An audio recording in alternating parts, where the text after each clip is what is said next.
Ayolah rahimakumullah, kita lanjut, kita gugurkan kewajiban sebagai kewajiban kita, rutinitas kita setiap malam Rabu kita amaliyah dzikir khataman yang dilanjutkan dengan kita tabaruk kitab Sudur. Jadi ya walaupun sekalimat atau sekata dua kata, waktunya ya kita ini kan supaya apa? Biasanya kalau sudah sekali kita rada-rada malas, besoknya tambah itu ulang lagi biasanya. Jadi kagok lah kayak dua kali, lah kagok sekalian aja. Nah, terus akhirnya ya berkurang terus. Padahal itu bagian daripada godaan kita di dalam menuntut ilmu. Bismillahirrahmanirrahim. Bismillahirrahmanirrahim.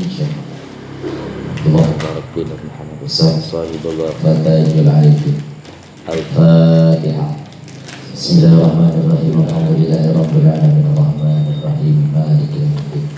Iyyaka na'budu wa iyyaka nasta'in ihdinas siratal mustaqim siratal ladzina an'amta 'alaihim ghairil maghdubi 'alaihim waladdallin. Baik, kita lanjutkan kajian kita. Terakhir kita ngaji tanggal 19 September ya. Ya 19 September.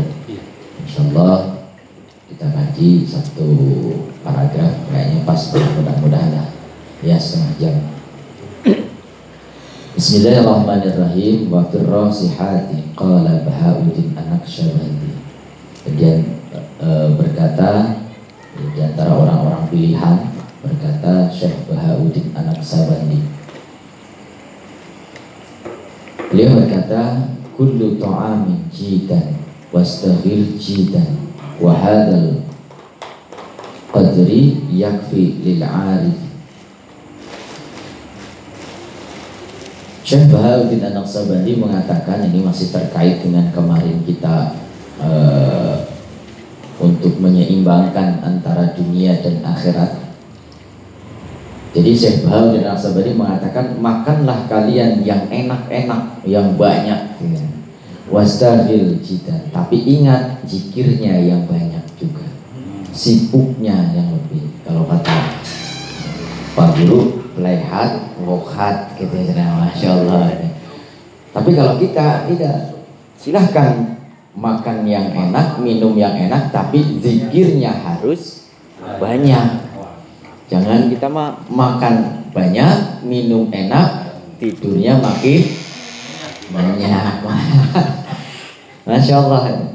Jadi biasanya gitu Pak, kalau kita sudah banyak makan, banyak minum, hawanya ngantuk pasti. Nah, maka silahkan mau makan, minum yang enak, yang banyak, tapi jangan lupa zikirnya pun harus banyak, sibuk dengan zikirnya pun harus banyak. Maka yang demikian tadi mencukupi bagi orang-orang yang arif. Artinya orang-orang yang belajar thariqah itu tidak berarti harus menyiksa diri, tidak harus mempersulit diri. Kalau ada yang enak, ngapain yang susah? Tapi ingat, harus banyak zikirnya. Jadi kemarin disebutkan, Syekh Abu Hasan As-Sajili mengatakan, silahkan kalian tidur di kasur yang empuk, silahkan minum yang enak-enak, silahkan makan yang enak-enak, tapi perbanyak zikrullah. Silahkan kita mencari kehidupan yang enak, cari kehidupan yang asyik, yang bisa mencukupi kita, tapi jangan lupa bahwa semuanya itu adalah supaya kita bisa terus ingat, terus berzikir kepada Allah. Qala Syekh Abdul Qadir Al-Jailani berkata, Syekh Abdul Qadir Al-Jailani qaddasallahu sirrah. Wa kanal malu khadimuka. Beliau Syekh Abdul Qadir mengatakan wa kanal malu khadimuka wa anta khadimul maula. Ini, jadilah kalian semuanya, jadikanlah harta-harta kalian semuanya itu sebagai pelayan,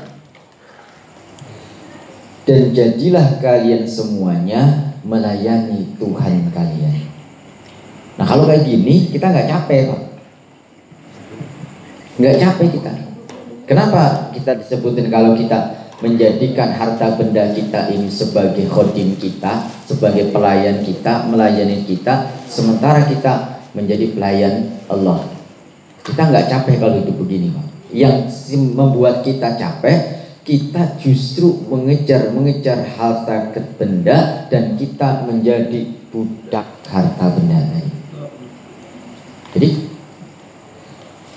kebanyakan orang siang jadi budak, malam jadi bangkai.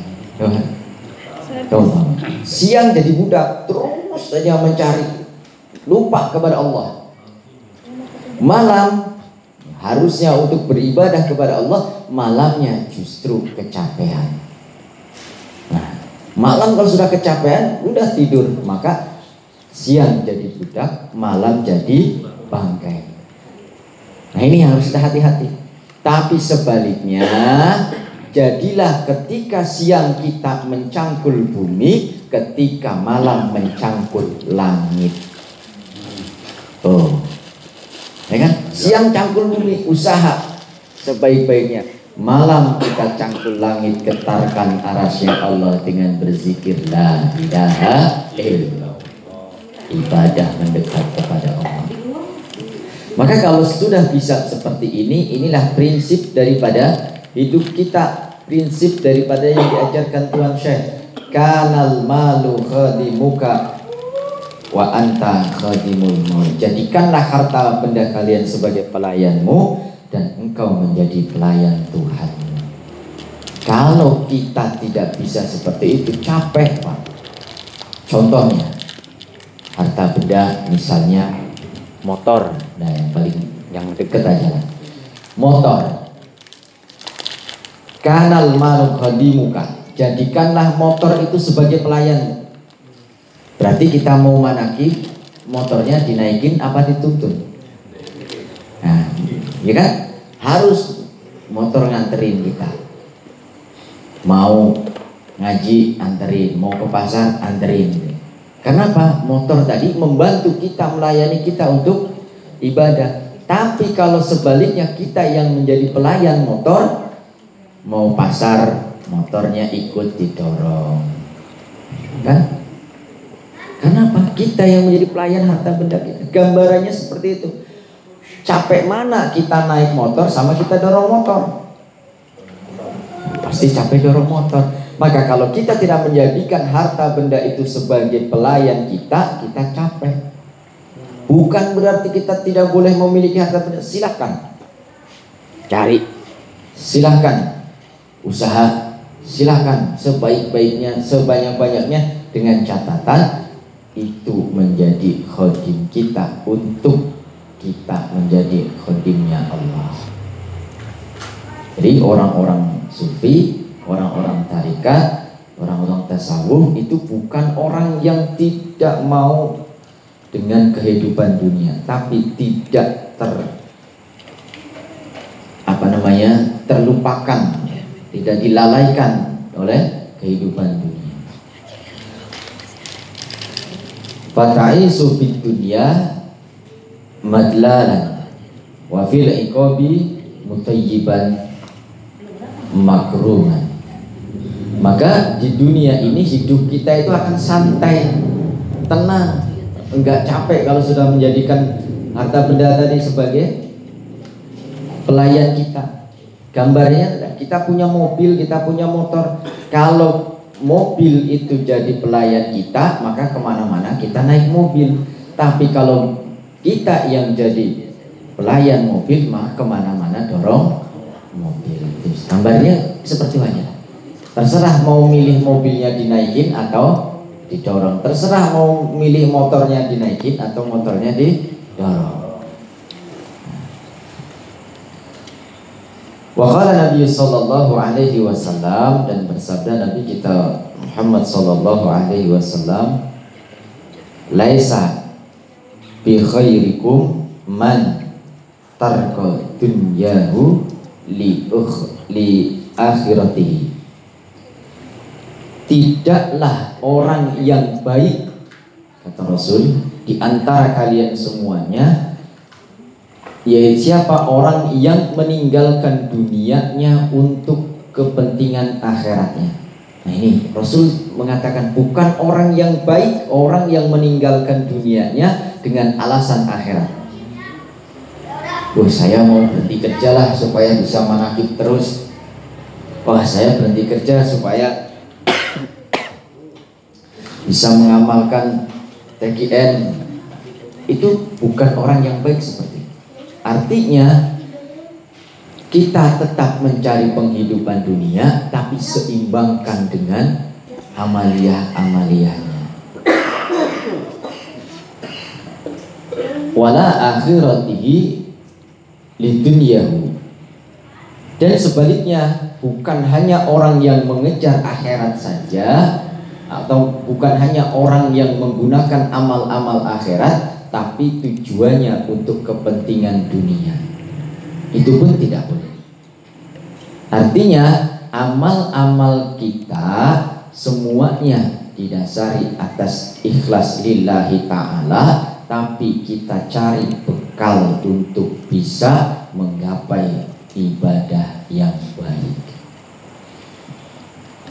Wala akhiratihi lidunyahu hatta yasibu minhuma jami'an, sehingga mengenai padanya orang tadi keduanya, yaitu dunia dan akhirat. Jadi seimbang antara dunia dan akhirat. Fa inna dunya balaghun ilal akhirat wala takunu kalan alan nasi. Karena sesungguhnya dunia itu yang menghantarkan seseorang untuk sampai ke akhiratnya. Dan janganlah kalian semuanya mencegah daripada hubungan dengan manusia. Jadi kita hidup dunia ini untuk apa? Untuk mencari kemaslahatan akhirat. Maka harus kita cari tadi, jadikan harta benda kita sebagai khodim kita, dan kita menjadi khodimnya Allah. Siang kita cangkul buminya Allah, malam kita goncang arasnya Allah. Kalau sudah demikian, maka bahagia di gembira di dunia, bahagia di akhirat. Masya Allah. Salah satunya tadi kita sudah mengamalkan amaliyah. Itu adalah kita menggoncang bumi, menggetarkan arasnya Allah. Goncang dengan bumi. Tadi khataman, Masya Allah ya. Ada yang kerasa tadi? Masya Allah. Kita khataman, ada gempa. Masya Allah. Kita goncangkan buminya Allah, goncang getarkan arasnya Allah. Yang kita meminta kepada Allah, memohon kepada Allah. Supaya apa? Mendapat kemaslahatan dunia dan akhirat. Wa qala Allah Ta'ala, wattabi fima atakallahu darul akhirah wala tansa nasibaka minad dunya wa ahsin kama ahsanallahu ilaika wala tabghil fasada fil ardi innallaha la yuhibbul mufsidin. Nah, Allah Subhanahu wa ta'ala pun memerintahkan kepada kita untuk mencari apa yang sudah Allah berikan kepada kita untuk kebutuhan akhirat. Jadi di dunia ini silahkan cari sebaik-baiknya untuk bekal ibadah kepada Allah. Karena ibadah yang tidak disertai dengan kecukupan duniawi itu akan sulit bagi kita untuk mencapai ibadah yang khusyuk. Jadi kalau kita mau ibadah sholat, kalau kita tidak punya uang, kalau kita tidak punya bahan makanan, kelasnya kita walau bagaimanapun pasti masih dipikirkan di dalam sholat. Sehebat-hebatnya kalau kita belum punya makanan untuk besok, hari ini kita sholat pasti kita ingat kebutuhan kita. Maka supaya kita bisa khusyuk, usaha cari. Seandainya kita sudah usaha, semuanya sudah diatur oleh Allah, semua sudah diatur, rezeki, umur, semua sudah diatur, tapi kita diwajibkan oleh Allah untuk berusaha. Maka rizki yang sudah dijamin oleh Allah tidak akan sampai kepada kita kalau kita tidak berusaha. Tapi usaha kita pun tidak akan bisa menjadikan turunnya rizki kalau Allah tidak menghendaki. Maka di dalam usahanya ajmilu fitullah, perbaiki di dalam mencarinya. Jadi kita usaha hanya karena kita ikhlas kepada Allah untuk mencari atau menjemput rizkinya Allah. Nah, bagaimana? Ajmilu fitullah, perbaiki di dalam mencarinya. Yang dagang, perbaiki di dalam dagangannya. Promosi. Wah, silahkan promosi, silahkan berikan pelayanan yang terbaik, silahkan usaha secara dohirnya. Tapi ingat, nah ini lagi musim banget ini, Masya Allah. Banyak pedagang-pedagang yang sekarang ini persaingan semakin ketat. Nah, kita beli kulakan harganya 10.000, nah, kita mau jual, orang jualnya 7.000. Nah, bingung mau jualnya. Akhirnya banyak orang yang bersaing dengan tidak sehat. Nah, banyak yang pakai penglaris, ayo, banyak yang datang ke orang pintar minta supaya dagangannya lari, supaya ini, supaya itu. Nah, yang seperti ini yang justru kalau kita sudah pakai yang begitu berarti kita kalah. Nah, kalah. Terus bagaimana proses supaya kita dagangannya lancar, supaya kita kerjaannya dimudahkan urusannya? Pakai penglaris seperti yang diajarkan oleh Rasulullah. Bagaimana caranya? Abah guru kami memberikan ijazah kepada kami, kalau usaha mau bagus, mau barokah dan Allah mudahkan urusannya, usahakan sepertiga dari keuntungan. Misalnya kita nih usaha 1 bulan dapat 10.000, sepertiga dari keuntungan tadi gunakan untuk keberlangsungan usahanya. Jadi taruhlah ambil 3.000 untuk tambahan modal usaha, atau 4.000-nya lah kita jadikan untuk modal usaha. Kemudian gunakan sepertiga lagi untuk keluarga, menafkahi keluarga, kebutuhan kita sendiri dan sebagainya, untuk anak, istri dan sebagainya. Yang sepertiga lagi gunakan untuk jalan Allah. Ini jadi sepertiga untuk kemaslahatan agamanya Allah, sepertiga untuk keluarga dan diri sendiri, sepertiganya lagi untuk modal atau keberlangsungan usaha. Ini kalau kita bisa, insya Allah. Nah, ini terbukti. Ya, saya sudah pernah cerita ya. Yang suka main bola, yang suka bola pasti ada apa namanya? Barito Putra. Tahu klub Barito Putra? Klub Barito Putra dari zaman saya kecil tuh masih ada. Sudah ada kan ya? Tapi kemudian hilang. Nah, mulai itu klub Barito Putra itu hilang nama sekali. Ternyata yang punya klub Barito Putra itu beliau punya banyak usaha. Beliau punya klub bola, punya perusahaan transportasi batu bara, punya kapal, punya tongkang. Semuanya hilang. semuanya rugi, semuanya habis semuanya.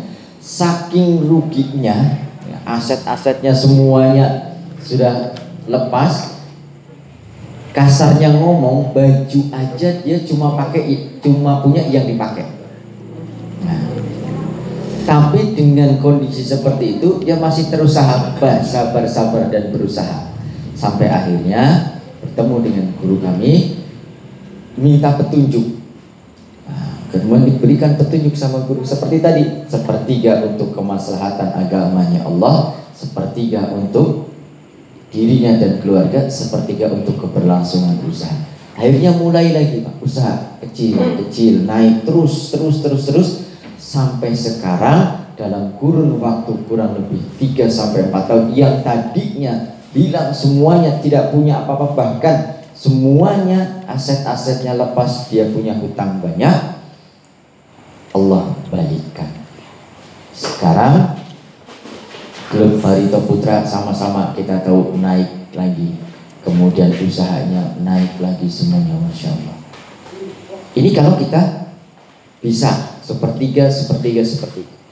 Bagaimana kalau kita tidak bisa? Kalau kita belum mampu, minimum kita keluarkan zakat daripada dagangan kita. 2,5% kita keluarkan. Tapi ingat, terkadang orang lupa bahwa zakat dan sodakoh itu bedakan.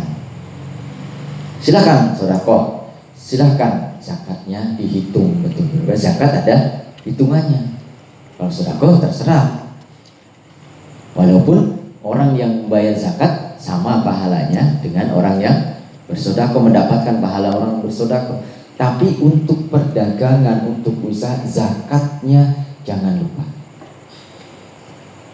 Yang terbaik, kemana kita harus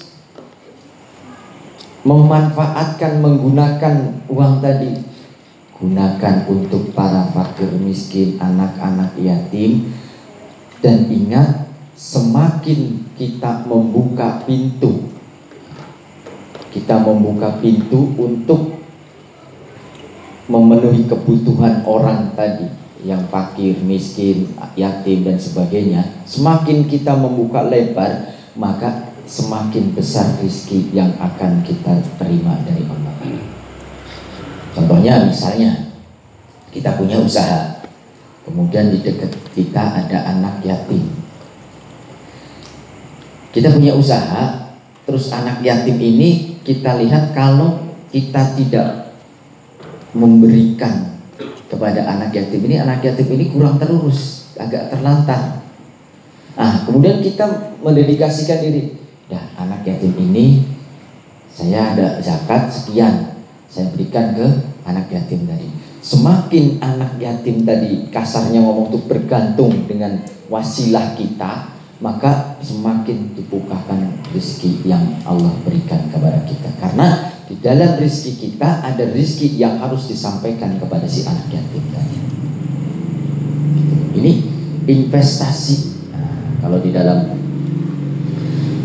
dalam tafsir Al-Qur'annya itu disebutkan jelas, tidak akan hasil bagi kalian semuanya apa al-infaq, memberikan barang tadi, ma fi yadika minar rizqi suri fisabilillah lil fuqara'i talaban limardatillah bila sawaban manawan ada. Jadi apa yang kita berikan itu akan membuahkan hasil. Kita semakin banyak kita memberikan rezeki untuk bersedekah, untuk infak, dengan catatan seperti tadi, semakin dibuka lebar-lebar kita untuk menopang kehidupan seseorang, maka semakin Allah akan berikan rezeki kita. Karena apa? Karena kita sama halnya dengan kita membantu terselenggaranya kehidupan umat manusia, perputaran kehidupan. Kita membantu dengan keberkahan, insya Allah apa yang kita usahai bisa mendapatkan apa yang Allah ridhoi. Mudah-mudahan kita semuanya bisa mengamalkan dan mudah-mudahan kita diberikan rezeki oleh Allah dan diberikan kemudahan untuk kita menggunakan rezeki itu untuk selalu di jalan Allah. Mudah-mudahan kita semuanya diberikan kemudahan dan mudah-mudahan barokah dari rezeki kita selalu terlipat kepada kita sekalian. Alhamdulillah, bab yang ketiga sudah khatam. Insyaallah minggu depan kita lanjutkan bab yang keempat, yaitu al-faslur rabi'u fi bayani wujubi dzikril sanadi sanadi fi kulli tariqi ila rasuli wa ma la budda li kulli muridin minhu. Nah, ini bab yang keempat, yaitu menjelaskan tentang wajibnya kita untuk tahu, kenal silsilah thariqah yang kita ikuti, dan wajib bagi kita untuk memahaminya. Kita harus tahu, seorang salik itu harus tahu silsilahnya. Jadi gurunya siapa, ini harus tahu. Jadi orang yang tidak tahu silsilah itu tidak akan sampai. Apalagi orang yang tidak bersilsilah.